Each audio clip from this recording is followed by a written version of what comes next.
समाजसेवी मृणालिनी सिंह सेंगर ने लगाए भेल प्रबंधक पर गंभीर आरोप। कोरोना काल में भेल प्रबंधक की तरफ से ऐलान किया गया कि समस्त मजदूरों की सैलरी से हर महीने 1600 कटौती, 3700 कटौती, 2400 कटौती व अन्य कटौतियों के ऊपर चर्चा की और कहा कि अगर जल्दी ही प्रशासन ने कार्यवाही नहीं की तो प्रधानमंत्री नरेंद्र मोदी के पास जाकर प्रदर्शन करेंगे। समाजसेवी सेंगर आज मजदूरों के आवाज बनकर उनके मुख की लड़ाई लड़ने के लिए खड़ी है। आखिर मजदूरों की खून पसीने की कमाई कहाँ गई? प्रॉब्लम पिछले 4 साल से चल रही है। इन मजदूरों के साथ 1600 रुपए, 2300 रुपए ऐसे कुछ अन्यथा कटौतियां हो रही है मजदूरों की, जिनके लिए मैंने ये कोरोना के टाइम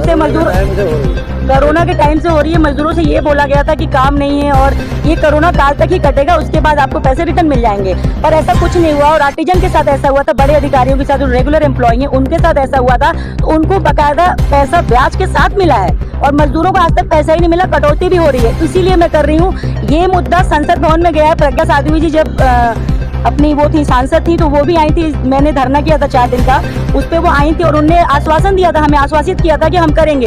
और जब बीजेपी पूरे तरीके से अपने देश में है, प्रदेश में है, टोटली है, उसके बाद भी मजदूरों के साथ सोच रहे हैं। बस उसी के लिए हम कर रहे हैं क्योंकि बीएचईएल प्रबंधन से कोई सवाल क्यों नहीं करता है? क्या बीएचईएल इतना पैसा सबके मुंह में ठूस देती है नेताओं के कि सबका मुंह बंद हो जाता है? तो क्या मजदूरों के साथ शोषण ऐसे ही होता रहेगा? बस उसी के लिए मैं ये आवाज उठा रही हूँ।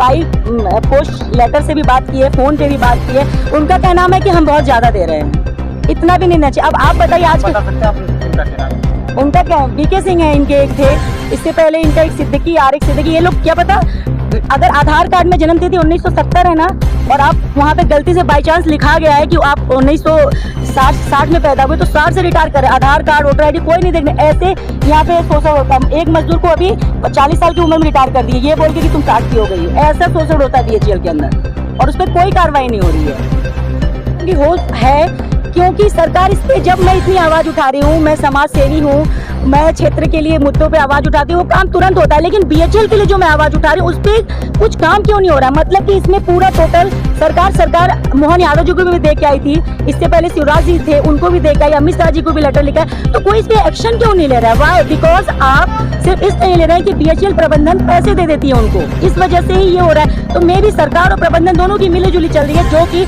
पता है ये बंदा 40 साल से नौकरी कर रहा है, अभी रिटायर हो जाएगा 7 साल बाद, ये अभी कहाँ जाएगा नौकरी छोड़ के? जब आप ज्यादा आवाज उठाओगे तो प्रबंधन ये बोलती है कि नौकरी छोड़ के चले जाओ तुम। अरे ऐसे कैसे छोड़ के चले जाएंगे? बोली अभी आपने शायद इससे पहले मेरा सुना होगा वार्तालाप में जो माइक पे बोल रही थी कि अब अगर यहाँ से प्रबंधन ने जनवरी दिसंबर तक अगर काम नहीं किया, दिसंबर जनवरी तक, तो डेफिनेटली मैं मोदी जी के पास ही जाऊंगी। भले ही मेरे पास ये 10 है ना, 10 को लेके जाऊंगी यार, कि आप इनकी समस्या सुनो।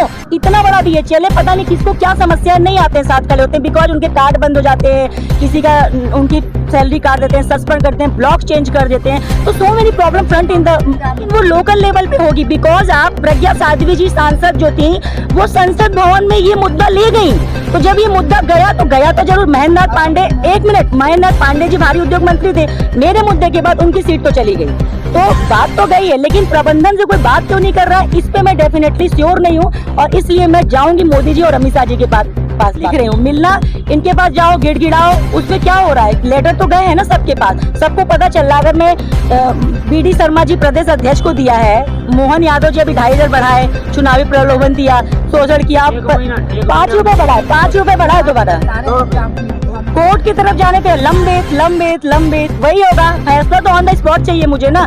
अब मैं कुछ ऐसा करूंगी, या तो हमें माननीय प्रधानमंत्री जी, हमारे देश के जो अभी बैठे हुए हैं जिनके पास पूरा दामोदार है देश का, तो वो इन मजदूरों की समस्या का प्रधानमंत्री जी के पास ही धरना कर दूंगी, उन्हीं के पास जाके, उन्हीं के घर के बाहर बैठ जाऊंगी, अकेले बैठूं, 10 बैठे, 50 बैठे, वहीं बैठ जाऊंगी। क्या करेंगे? उनको पता चलेगा कोई घर के बाहर बैठा, किसके लिए? अपने लिए नहीं, उन 10,000 मजदूरों के लिए जो बीएचईएल में शोषण के शिकार